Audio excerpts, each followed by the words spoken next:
ஒரு வாழ்வு கொண்டிட ஆரமுது ஆன உணவு கொள்ளும் தருவாழ்வு தானும் ஓர் வாழ்வு அன்று எனில் இச்சக அனித்த கருவாழ்வு கண்டு இருமாத்தல் நன்றோ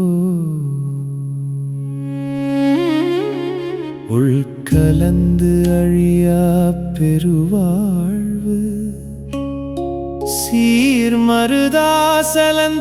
சீர்மருதாசலந்தாள் அவை பேணு நெஞ்சே.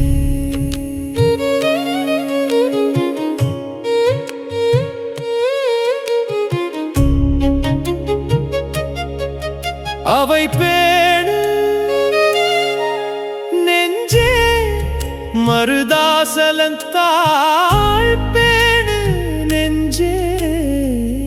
அழியா பெருவாழ்